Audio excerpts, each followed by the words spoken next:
Welcome back, brothers and sisters. I am Braden. This guy right over here in the dungeon, that's Tim. And this is the Second Legacy. And thank you so much for stopping by. Today, my brothers and sisters, we've got to talk about the Rahimi case, not because of what the outcome, but some of the questions that the SCOTUS was asking. I know that we need to break this down. I know Tim's going to have some great comments, and I can't wait to hear what you guys think in the comments field right down there. And of course, don't forget, because we've got the Goofy Things Gun Grabbers Say segment coming up right after, and you guys are going to love this because it turns out the Army put out some very interesting marketing all of a sudden, and we're gonna have some fun with this one. Of course, guys, make sure you hit that like button, subscribe to the channel, and with that, Tim, how you doing today, man? We had a heck of a day yesterday. Yeah. No, doing pretty good. You know, just halfway through the week, hump day and all that good stuff.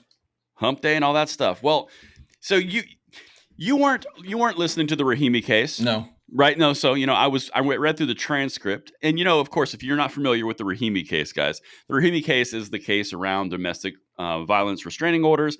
Do they restrict Second Amendment rights? That was the entire point. It was a lot of run up. Gun controllers were excited about it. They were all hair on fire and, all the things. Right.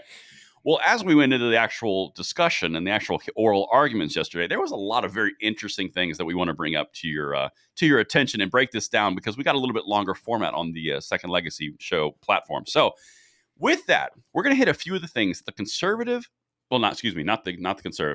justices were asking against the government. Okay, so everything we're about to show you is from the response of the Solicitor General, which is defending the government. Okay, that's the entire point here. The government position. So as we get into this, Tim, let's just dive in because there's a lot of stuff here I think Absolutely. You'll find fascinating. Okay. I haven't seen this stuff yet, so. Yeah. Raw reactions. So some of these you're going to make. Yeah, I'm just excited. All right. Okay. So Dr. Button Pusher. Let's throw up number one just to start this because I think this is a good starting point. So this is a comment from Chief Justice John Roberts. Okay. Are you making a misdemeanor felony distinction? And this is from the transcript. That's the line that history and tradition reflect. And so, yes, I think that the relevant category within respect to law-abiding citizens. Now, keep in mind, this is about taking the rights from people, Tim, on a civil proceeding, not a conviction of court. Right? The left has made this all about domestic abusers and violence and all the things they want to do. But Chief Justice Roberts was just distinguishing between misdemeanor and felony. That's an important piece because that requires a conviction. Right. That's not just a civil decision. Right. That's a very big point of that. And there's a reason I did that first. It's going to come back, right? Okay. So as that's from the top, but now let's keep trucking, okay? Justice Thomas, this is number two. Same vein. What if someone, this is a civil action, I think we could agree on these were criminal proceedings. What if someone is categorized as irresponsible for not storing firearms properly? So immediately, what's your thought? What strikes a memory chord in your brain when I just read that last part of that? Well, I mean, it's just interesting that he's going to weapon storage discussions. Correct. Right? Because obviously this is something that's come up before. So yeah, that's a really interesting tact. And I want people to understand that it's pretty interesting when you take a look at the Supreme Court cases like this and take a look at the questions and comments that the justices offer during the proceedings, because it can give you some insight into their thinking. Now, it doesn't always tell you what they're going to rule, but many times they'll go off on tacks like this because they're setting up something else. And it's really interesting to see. So yeah, I'm not quite sure where he's going to go with that line of questioning, but that's really interesting that he's bringing up the whole safe storage thing and how that would be viewed and how people would be categorized. Exactly. So if you look at the first one that I just brought up with Chief Justice John Roberts, he was saying misdemeanor versus felony distinction. Now Justice Thomas is coming in saying, well, hold on a second. If these were criminal proceedings, why is it categorized irresponsible for not storing firearms properly? Could that be felony or misdemeanor? If you go to existing state laws that are coming out and being introduced around safe storage laws, do you remember that they were upping the storage penalties from misdemeanors to felonies? Right. Like I said, this is stuff that's been being discussed in the courts already. So yeah, it's interesting he's taking this tact because it doesn't really apply to this particular case directly. Right. It does indirectly. I get the angle, but yeah, it's pretty interesting. Right. And so listen to what the Solicitor General says. This is the other piece to this. They're taking that tack because they're picking up, they're catching hints and whiffs and scents of stuff, right? Well, listen to the response. This is from the government official. So I think that there would be a history and tradition to support the idea that if someone has improperly stored their firearms and thus demonstrated by their conduct that they're not fit to keep and bear arms, they would fit within this category of those who are not responsible. And now this is an important piece here, Tim. The entire argument that we're about to break down, the government went on responsible. They hit that word all the time. Mm-hmm. And the justices in these later segments are going to hit that and say, you're not really meaning responsible, you're meaning dangerous. Right. But you're using the word responsible. So she just said in the Supreme Court that no. Of course, if you don't store your firearms properly, that's not being responsible. And that means that you can have your guns taken no away rights because for you. Responsibility is the bare line. That's why that's so important, because it's talking about next fights that we haven't even had yet about a storage of firearms law mandates. And they're saying in court, no, if you're not responsible and you haven't stored them appropriately, by the way, we haven't told you what those standards are. We haven't told you who's going to enforce them or define them. Right. But you need to be responsible. Right. The red flag. Yeah. And if you're not responsible, you have a lapse in judgment. Well, so too bad for you. No more constitutional rights for you. Exactly. Yeah. That's exactly right. And so they're actually taking that position. And that one I put in there because it's criminal, misdemeanor, civil court versus felony. And then they tied in safe storage laws. That's exactly what we just got a peek of. But that was the first piece. You ready for some cringe? Yeah. I know you like some cringe. Okay, ooh, these people creep me out. Yeah. Well, this one's going to get you. Justice Thomas, laser eyes came out on this one. All right. I couldn't imagine being in the room for this. All right. So this is actually Justice Thomas. Below, you had a list, a class of individuals who were excluded in your opening argument. Now, below, you included in that class or in those classes slaves and Native Americans. Why'd you drop those? Oh my God. Bro! I was in that room. I would want to just. I heard they were going that way with their arguments yesterday. I'm like, are you really going to try to say that you're going to use historical context and precedents and stuff and say, well, we took guns away from slaves and Native Americans? So we're good. There's your history. There's your history and text right there. Well, so if the question wasn't enough of a cringe-inducing moment, listen to what the Solicitor General responded. We haven't invoked those laws at this stage of the proceedings because we think that they speak to a distinct principle in the textual hook that at the particular point in time, those categories of people were viewed as being those people were viewed as being not among the people protected by the Second Amendment in the first instance. Quote, obviously, that was an odious classification, but those laws were generally accompanied by stripping of other political rights or ability to participate in the political community, and we think they were justified at that time on that basis. Wow. Bro, did they really say that in open court? This is the transcript. So let me translate that out for everybody who was not fully reading court vernacular. Justice Thomas goes, "Hey, why are you guys referencing slaves and Native Americans, but then now you're not?" The Solicitor General literally says, well, they didn't count as people back then, so we didn't include them in our evidence because they weren't people then, so it makes sense, and we support that thesis. Yeah, it was justified at the time. Oh, my God. I mean, it seemed like a good idea at the time. Oh, my God, this is how these people think, and I just love the fact that they can't hide how they think. No matter, whenever you put them in the spotlight, put them on the spot, and get them to speak openly and candidly, they say stuff like this.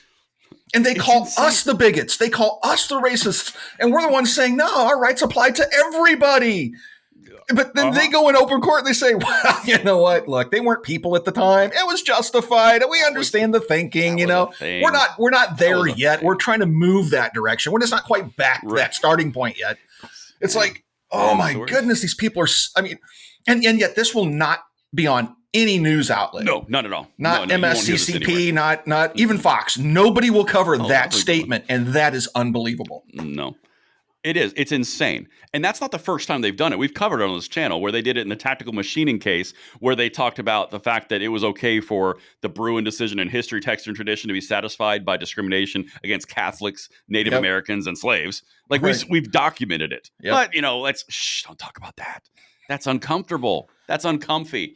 So I would just imagine being in that courtroom and just being like, I want to be invisible right now. This is so uncomfy. It's so bad. It's so bad. But that was the first cringe one. So we're just going to go through these pretty quickly because here's the next one. Again, Thomas brought his A game in these questions. This is Justice Thomas. This is number 5. If this were a criminal proceeding, then you would have a determination of what you're talking about. Someone would be convicted of a crime, a felony or assault or something. This is so key what he says. But here, you have something that's anticipatory or predictive, where a court or a civil court is making the determination. From an analytical standpoint, would there be difference being criminal and civil? That is so powerful because it's all about Minority Report stuff. You're anticipating something happening and you're taking rights based on anticipatory or predictive decision making. Does that sound anything familiar to red flag laws, Tim? Oh yeah, absolutely. I mean, that's what they're basically talking about is, 100%. Taking somebody's rights away civilly when there's been no crime. Right. So we think you might commit a crime. Therefore, we're just going to go ahead and treat you as a criminal and take your rights now. We're not going to take you to court and then try to take your rights by having a jury of your peers determine your guilt or not, or innocence.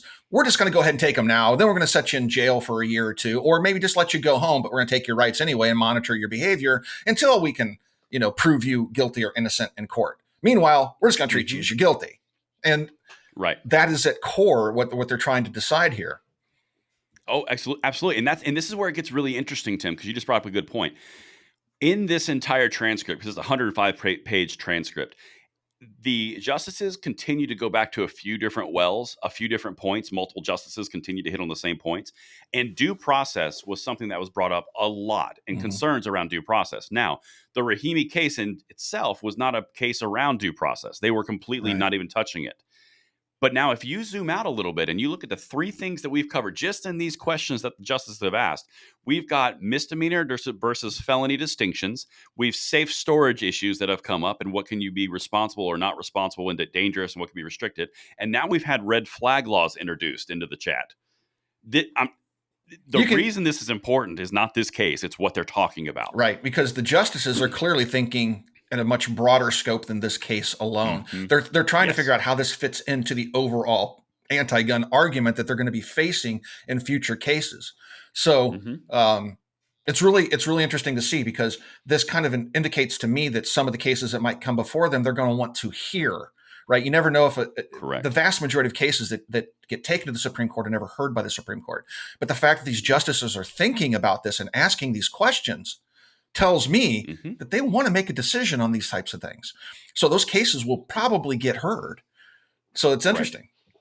That's the whole point of this entire episode is if you look at what they're asking and you look at the way and the angles and the topics that they're hitting, they are not related to what the point of question is for the case in front of them. Right. They are asking broad, generalized, directional questions for way the gun control is pushing. I see the exact same thing you do. I'm really glad that you just said that because I see the exact same thing. Yeah, that certainly seems to be the case. And regardless of the outcome of this particular case, right, they may decide in favor of the government on this one. We don't know. But what we're talking about right now gives a clear indication as to what they're thinking at a much larger scale. And it seems to be in our favor, right? Because in that direction, in the structure of those questions, it certainly seems to favor our view of things, right? You cannot play Minority Report with people's lives and things like that. So, Bro, I am so glad you're picking up the exact same thing that I picked up when I read this. Because when I was going through, I was like, man, there's a theme here. And that's the important piece, guys. When you zoom out and you look at the themes of what's happening, that's where the meat is. It's not the individual moments. Those are just a dot in time. It's where everything's going. For example, listen to this one, Tim. This is 6 from Justice Alito. Again, we've hit 3 different justices at this point. Suppose that a jurisdiction enacted a concealed carry permitting regulation that is almost identical to the one we invalidated in Bruin, except that it requires an applicant to show that he or she is sufficiently responsible. Would that be constitutional? Now listen to the response. This response is so damning. Again, Solicitor General defending the government. So if that were implemented through a system of executive discretion, just as I was discussing with Justice Thomas, I think there could be additional principles that come into play that would guard against that kind of licensing regime. Okay, hit the question from Alito first, and then we're going to hit that answer because that answer is damning against the government. All right. What is sufficiently responsible? It came up again, Tim. Right. And I think that's what they're driving at here. It's like, where's the government's head in all of this? Because exactly, boy, that's an extremely pointed question. And wow, that's interesting. Right. Exactly. So sufficiently responsible. Remember, I'm only showing you, like, we're on 6 clips out of 150-page document. So the angles that we're taking here, it's responsibility, it's misdemeanor to felony distinction, it's can you take rights that are predictive, civil that are versus criminal, anticipatory, right. Civil versus criminal. These things are bigger than this Rahimi case, okay? So what is sufficiently responsible? We're going to come back to that in 1 second. Now let's break down her answer, because did you pick up anything that stood out to you in that answer, or shall I read it again for the people? I'll go ahead and read it again for the people, because we've already broken it up. Yep. So if that were implemented through a system of executive discretion, just as I was discussing with Justice Thomas, I think that there would be additional principles that come into play that would guard against that kind of licensing regime. Executive discretion. Yeah. You're about to see that a whole lot more. This is the exact same woman, Tim, who is defending the pistol brace rules, the frame and receiver rule, and the pistol brace, frames and receivers, and oh my God, I'm blanking on the third one. What? Frames and receivers. We have the pistol brace. We have bump stocks. Bump stocks. Yeah. Thank you. Sorry, the bump stocks. So she just said under the board, if it was done to the executive branch, it would be a problem. While this is the woman who is defending the executive branches, right, overreaching in the exact same cases. Right. And we've got more. She didn't just do it one time. She slipped multiple times. So to me, I was like, wow, Alito, well scored, sir. Right. That was a good one. That was a good one. It's this little tennis match in court that's kind of interesting to watch, because these are extremely educated people, right? And and what you're watching, or what we're talking about here, is literally a chess game, right? They're talking about this particular case, but they're looking 5 cases ahead. They're playing a game of cat and mouse here, and it's really interesting to see the justices trip up the government with their questioning, because that's going to help them make their decision on future cases and whether or not they're even going to hear them, and then what their decision may or may not be. So yeah, exactly. It is so crazy to watch this, because it's such a different level. But that's exactly right. And watching the government lose is just epic. It's just fun. So now I'm going to tie this together with that responsible piece. Remember that responsible piece that we've been hitting a few times in these quotes? Yeah. Number 7. So this, again, Chief Justice Roberts. Well, just to be clear, you're using responsible as a placeholder for dangerous with respect to the use of firearms. Solicitor General, correct. Okay. So then why aren't you just saying dangerous? Right. Because responsible is a subjective term. Dangerous is a term that is quantifiable. Right. They hit on this so many times. Wow. It was almost annoying to listen to. The government fell into that one. Wow. They did. But again, keep in mind that they are picking these things up. And the questions that they're asking are much deeper and broader than just, hey, is this Rahimi guy going to get, are we going to win or lose? They're asking cases that we're going to hear multiple times, because this is part of public record now. Yeah. It's part of oral arguments. It is now out there. And the Solicitor General, who's defending the exact same executive overreaches, is now going to have the exact same comments in the exact same court. Right. Gosh. And they do this all the time. The government flip-flops so many times. They get caught in this all the time in these court proceedings. Unbelievable. Oh, yeah. And then here we just have the government admitting, oh yeah, we're purposely being deceptive here in our choice of words. Sorry. Exactly. But we're not sorry. Exactly. We're not sorry. We're kind of sorry, but we're not really sorry. Yeah. Oops, she caught us. Like back in okay, let's move on. It's kind of like back in the day when they pitched Obamacare and they were like, it's not a tax. And they got in Supreme Court and they're like, it's perfectly fine. It's a tax. What? Yeah. Exactly. Yeah. Exactly. And this has to anger the justices too, right? Because they see games being played and they're like, come on, do you really think we're that stupid? But, well, wow. You never know. Well, I've got more for you, because we're gonna completely eviscerate the Solicitor General on this one. This is number 9. Justice Thomas got in on the game. Just one last question. This is a judicial determination here. Would you be able to make the same argument if it had been an administrative determination? If you're not paying attention, administrative determination would be executive rules, the ATF, the DOJ. All right. Listen to her answer.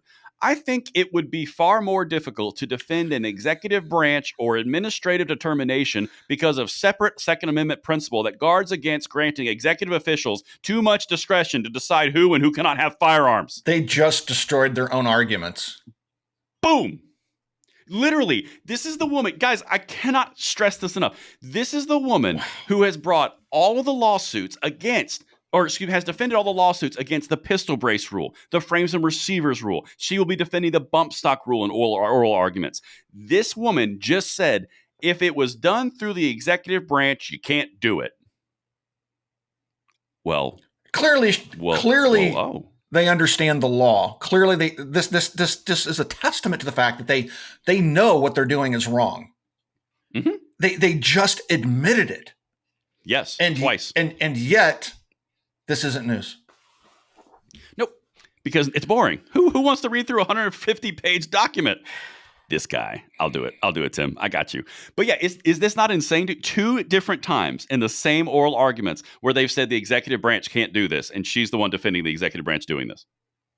Boy, I'd love to see the notepads that the justices have. I'm sure there's like just a big circle and plus mark and arrow, like, we got to talk about this right here. Wow. I mean, that is over the top. That's like, okay, I got to retract a statement I made earlier. These are highly educated, very intelligent people. What a moron. What a complete moron. Holy cow. Stricken. We need more government lawyers like this one. They may all be like this one. I don't know, but that talk the truth. Well, yeah, and they're just dumb. They can't even defend themselves. Basically, they admit what they're doing is wrong in court. That's an indefensible position. I mean, that is an indefensible position because I'm going to put this in a file where we're going to hold this for everything going forward. Because all these cases are not going anywhere, but they literally just said they can't do what they're doing because obvious. I can't wait until that hits the court and they try to defend it. Well, now let's go back and let's talk about what you said earlier. This is going to be so good. Exactly. Yeah. It's so money. And I'm just like, man, guys, all you got to do is have a basic memory. But we're rounding out these clips here. Okay. So I've got two more. And Chief Justice Roberts is going to come out with a little bit of a hammer here. Remember how I was telling you earlier, Tim, that they mentioned responsibility a whole bunch, like a lot. Yeah. Right? Well, let me just read this last one. We'll break it down. And then the number 11, he just gets kind of snarky, which is funny. But let's go with 10 first.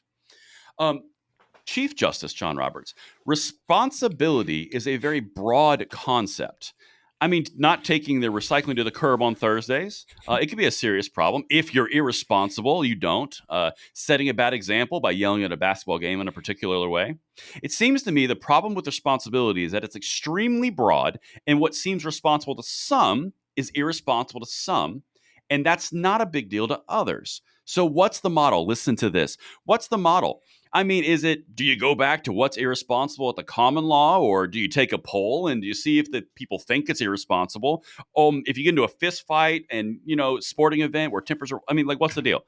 He literally is mocking them. Yeah. Wow. That is funny. Just totally making fun of the fact that they used responsible versus the word they were actually supposed to use, dangerous. And extremely broad. And mocking the fact that it's extremely nebulous, which is exactly. But the government loves ambiguity because they need that ambiguity to get their policies done. But courts hate it. But courts hate ambiguity like right. That. Government loves ambiguity because it gives them wiggle room to destroy you. The courts hate ambiguity because it's ambiguous. Like, how do we apply a standard here when there is no standard? Exactly. So if you go through all the things that I've just read you, they are pointing to bigger and broader topics that are beyond the Rahimi. They absolutely are. Now, I don't know exactly what the outcome is going to be here, but just hearing what these justices are saying, it really sounds like they're going for something bigger here. Yeah. And this last one, Tim, I put this one in there because I think you'll just enjoy it because Chief Justice Roberts clearly got annoyed and was getting a little snarky. This is 11. But just to be clear, your argument today is that it doesn't apply to people who are a threat of dangerousness. Whether you want to characterize them as responsible or irresponsible, whatever, the test that you're asking us to adopt turns on dangerousness. She goes, correct. For those who are not responsible citizens, I do want to be clear that we think there are different principles that apply. John Roberts, so dangerous. Wow. Yeah, he was definitely annoyed. And I'll tell you right now, Roberts isn't my favorite justice, right? No. I love some Clarence Thomas. But this is funny to see him be this poignant, because keep in mind, Roberts is that fence sitter. He's the wishy-washy one, right? You never know what he's really going to truly do, because many times he makes the right decisions and many times he doesn't. So it's really interesting to see him that annoyed, because I would think that he would just be sitting back taking notes, but it seems like he's on the edge of his seat here for some reason. Interesting. Right. So now that I've showed you 11 different clips, now, of course, that's not the whole thing, because there's still the argument from the actual Rahimi side, which in my personal opinion did not come across well. And I'm not trying to frame this from a perspective of, oh, this is in the bag. Look at these great look at these great points. Yeah. My point was, when you're looking at what they were asking the Solicitor General, there are broader ramifications across the board, and it is not a good look for what the government was saying. Do you share that opinion? Like, do you see those themes? No, I do. It seems to me it's almost they're viewing this case as like inconsequential, in the fact that what they're arguing in the basis of the case, the Supreme Court's looking at this and asking much larger questions. So the outcome of this case to them, I don't think, is where their mind really is. It certainly seems that they're thinking much bigger, and so. Regardless of the outcome of this case, regardless of that decision, I think they have other things that they're working towards. And I don't think they're not going to put a whole lot of emphasis on this particular case on the merits of this case alone. They're looking much bigger, and they're really tweaking the nose of the government, getting them to say things that's going to have an impact on future cases that have a much broader ramifications in terms of the decision. So it's going to be interesting to see how this all plays out, for sure. Yeah, no, I think I was very intrigued by the angle of the questions as I was reading it, and I was like, well, Hal, I'm picking up a theme. I'm really glad you caught the same thing as we went through that. But you know what time it is, Tim? It's time for a little fun. It's time for things that gun grabbers say. Only this edition, we're going to kind of reverse a little bit, and we're going to mock and read some comments on a promotional video, an Army promotional recruitment video, because it turns out something changed, Tim. Now, we can't say exactly what it is, and can't really play the video, obviously, because it might be offensive to some.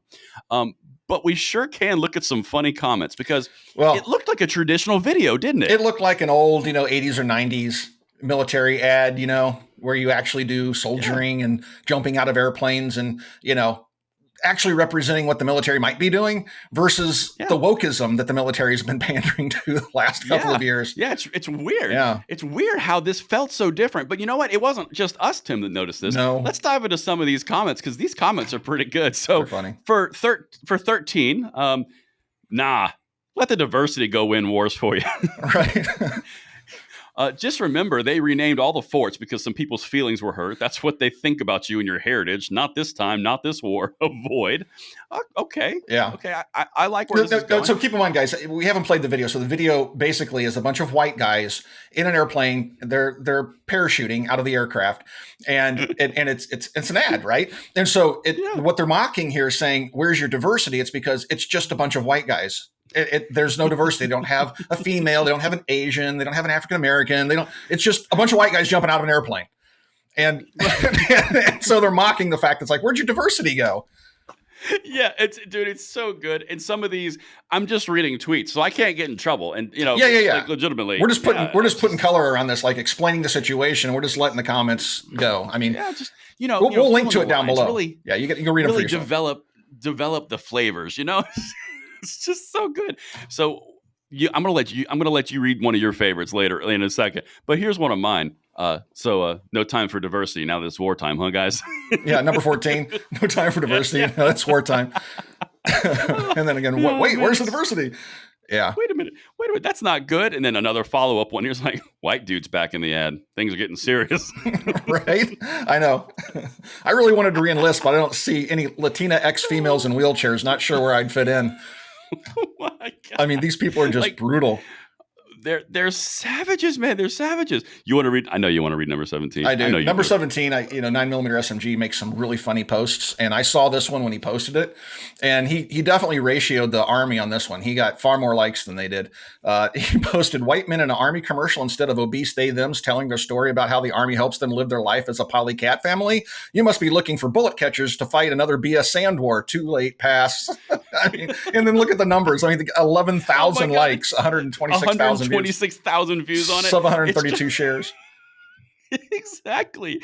It is comical. And then the last one, and I think this is so got over that whole white rage thing pretty quick once things got looking iffy in Israel. And then they linked General Milley defends military studies on CRT. I want to understand white rage. That's what the military's supposed to do. Oh, by the way, now we got a bunch of white guys in an ad. Yeah. Oh man, there's something must have. The internet is a great and dark, funny place. The trolling is epic. It truly is. And it's kind of comical. But yeah, we'll link down below if you guys want to go read the tweet and some of the comments. They're pretty funny. But anyway, all right, folks. Well, thank you for tuning in to this episode of Second Legacy. Thanks for watching. We'll talk to you guys soon.